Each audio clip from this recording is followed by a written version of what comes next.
नमस्ते, प्रणाम दोस्तों। अपने चंदा देहाती लोकगीत चैनल पर आप सभी का बहुत बहुत स्वागत करती हूँ दोस्तों। तो हम लोग चल रहे हैं आप लोगों को एक प्यारा सा सोहर गीत सुनाने, तो आप लोग जरूर सुनिएगा दोस्तों। तो अपना प्यार दुलार आशीर्वाद दीजिए। नमस्कार तो फ्रेंड्स, आप लोग कैसे हैं?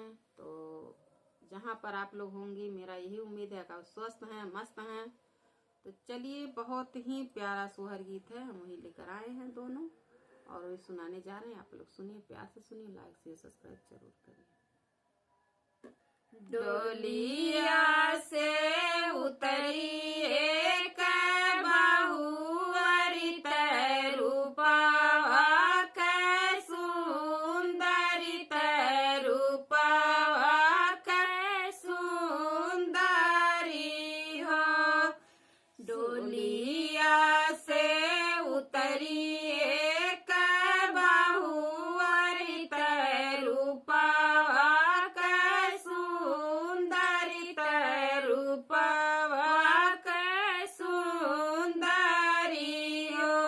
सुंदरी चढ़ी गई पिया के आटरिया, सोनी सुखनी दिया झरोखावन झाकाइयो। सुंदरी चढ़ी गई पिया के आटरिया, सोवली सुखनी दिया झरोखावन झाकाइयो। होई गईल भोरवा के जुनिया, चिरैया लागी बोलाई हो। पिया छोड़ी देता हमारो चरवात, भोर भीनु सार भइल हो। पिया छोड़ी देता हमारो चरवात, भोर भीनु सार भइल हो। तू ही मोरी रानी से रानी, तू ही है मोरी रानी आई हो। रानी किया तू है सासू बोलावे, ननद गोहरावाई हो। रानी किया तू है सासू बोलावे, ननदी गोहरावाई हो।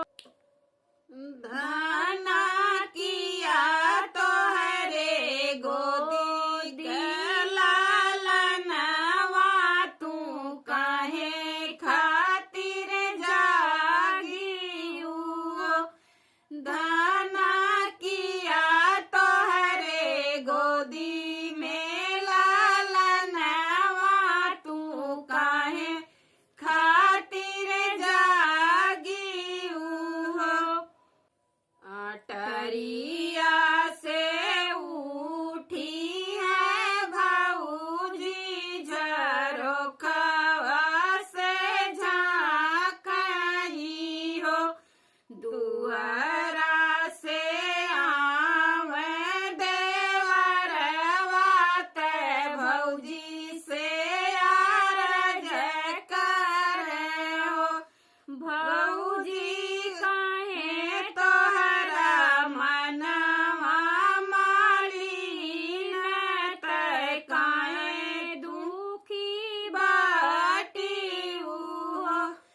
भौजी काहे तोहरा मनवा मालिन, ते काहे बाटी हो।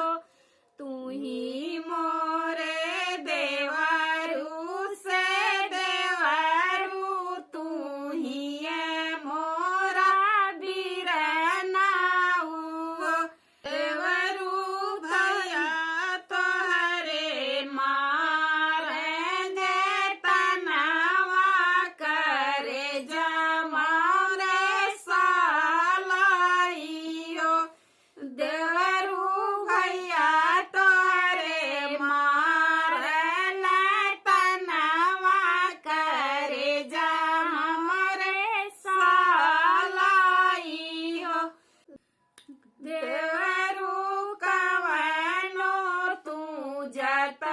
लालन बतावा लालन मुख देखित लालन मुख देखित हो यतनी बचनी सुन देवरुत भौजी समुझावत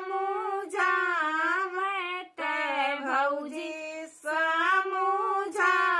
समुझावाई हो भौजी लई लेत्यू गंगा के जलवात औरो तिल चौरत औरो तिल चाउर हो भौजी लई लेत्यू गंगा के जलवात औरो तिल चाउर हो भौजी भोरे भोरे सूरुज मनावा सूरुज पैया लगाऊ भौजी भोरे भोरे सूरुज मनावा सूरुज पैया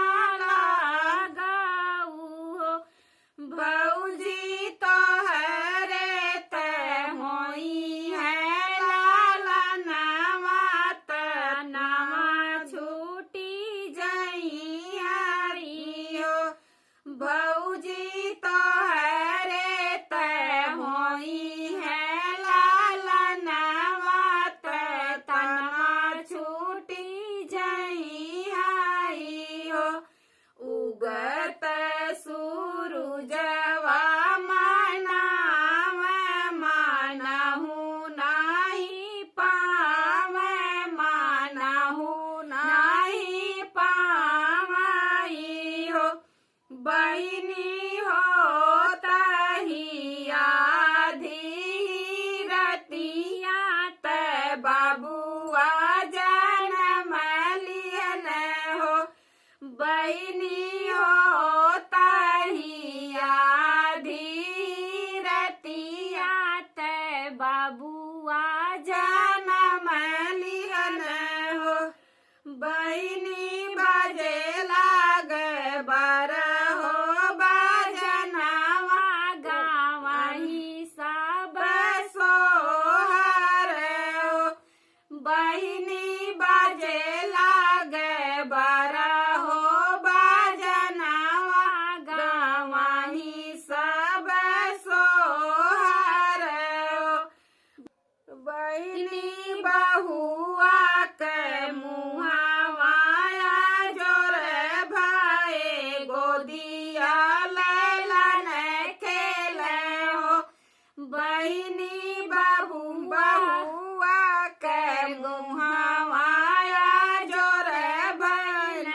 गोदिया लालन खेले हो डोलिया से उतरी